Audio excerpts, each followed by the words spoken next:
I was in on the 26th night of Ramadan 2 years ago. I was at the Dome of a Rock, and I had the privilege of being there, and just imagining it, it's so close to home. Just imagining, watching those scenes unfold. And Layla Moran said in the chamber earlier on that that was a terrorist attack.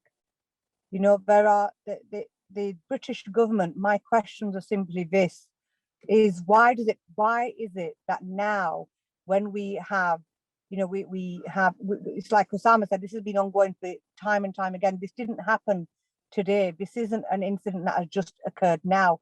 The incidents that are occurring now, and I condemn the violence, and the violence must stop on both sides. However, the truth is, this didn't happen in isolation. It didn't happen today. It didn't happen with just the storming of Al-Aqsa. This has been oppression for years and years and years. This has been illegal oppression, illegal settlements, illegal occupation.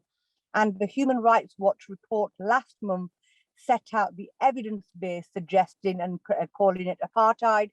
And more recently, on the 7th, as in this last week, the United Nations put out a press release suggesting that Israel could be guilty of war crimes. What we need to do as people, so I will use my platform as much as possible to hold the government to account and to put pressure, but it has to be from people. And my inbox, has been absolutely full with literally thousands of emails in the last 48 plus hours. But you've got to keep that pressure on. You've got to keep making sure that it's with that pressure that we will bring change, because it cannot be that Israel continues to behave as it is doing, in breach of international laws, but also the humanitarian crisis and the way the Palestinians have been treated and what is happening on the ground. And children, it's like children are dying on the Palestinian side. There was a report which Layla referred to today about a child dying on the Israeli side. We owe it to the Palestinians. We owe it to every child that there has to be peace. And with everything that is happening with the illegal settlements and the annexation of the West Bank and what's happening in Gaza, that seems to be something that is falling and slipping away into the distance. And I'm going to leave it there for people to listen to Jeremy when he joins us. It really is a shame that the camera function isn't working, because I'd have really liked to have seen Jeremy and Hussam speaking. And I missed Ismail Bai's presentation and the other ones from live from Palestine. But my thoughts and prayers are with the people of Palestine. I will continue to do all I can. And please use your MP emails, lobby your MPs, your local representatives, because there is another thing as well. Because if you look at Richard Burden's tweet, and he did lots of work, but he was an MP up until 2019, and he chaired the Labour Friends of Palestine, and he talked about a new bill that's potentially also coming through Parliament, which is whilst we're dealing with this issue right now, they want to bring in a bill. They want to bring in something. The government want to bring in something which would stop councils making ethical decisions on those illegal produce that is bought in from illegal occupied territories, and it comes into the UK and is consumed. And the government is trying to do some work and it stopped last time when it tried to do it a few years ago, but it's trying to bring that legislation back. So it can't be just when violence occurs and it's such a volatile situation that we are engaged in this subject. We need to continuously press for change. We need to continuously press for the freedoms and the rightful freedoms of the people of Palestine. And it is absolutely right. We have to call upon this government to recognize Palestine, give it the recognition it absolutely deserves, because the two-state solution as it is slipping away right before our eyes, and it cannot be.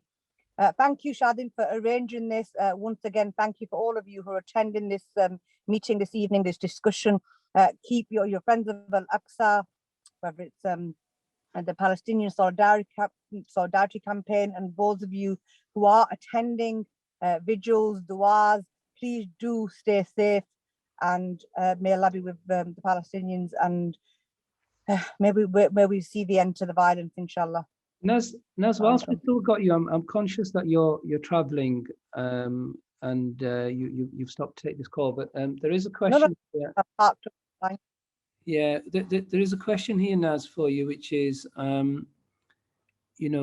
will the MPs and the British government speak or take steps to remove Israeli oppression when they are the ones who created Israel? So I guess the question is, or the point is, that the British government historically was actively involved in the creation of the State of Israel, and will there be steps taken by the British government? Well, this is what Hussam was just referring to then, and I'm happy to reiterate it.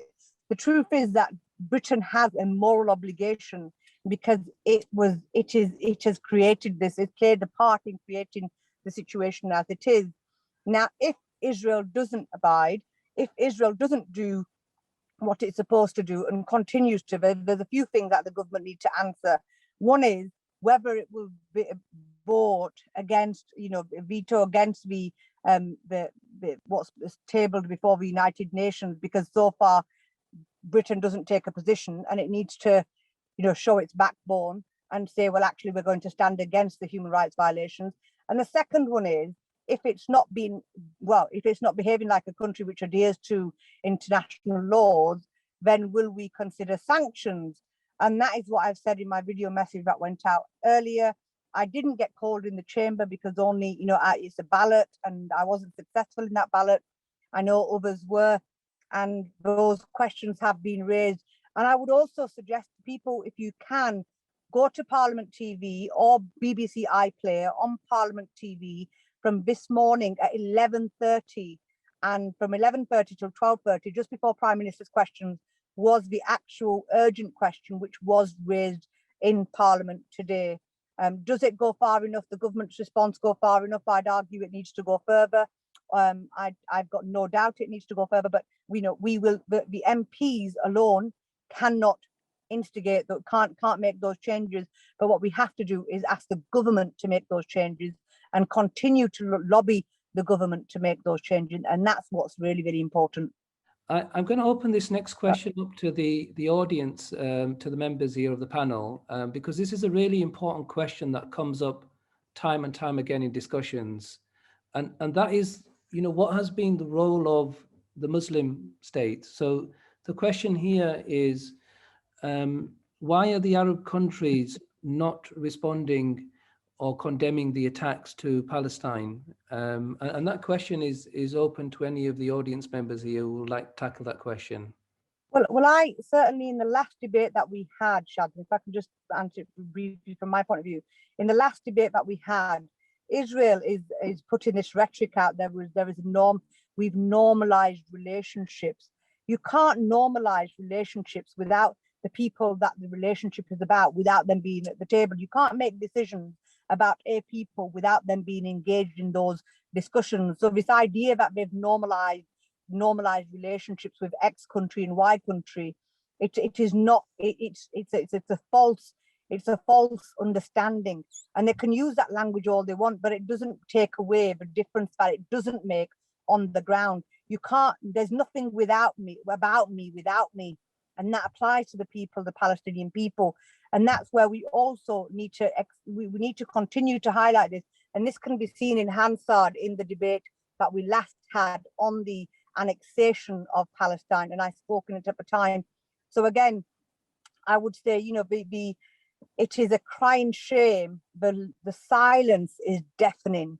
It's absolutely deafening that there are countries that are not speaking up, and the world remains silent, and it has failed the Palestinians. And I'm going to say less about that, because I think the real expert on that are the people on the call, and certainly Jeremy when he starts speaking, and I think Hussam has left. But yeah, I think that would be the questions to ask. And Jeremy's had much experience on this issue in the house, and he'll be able to elaborate on that.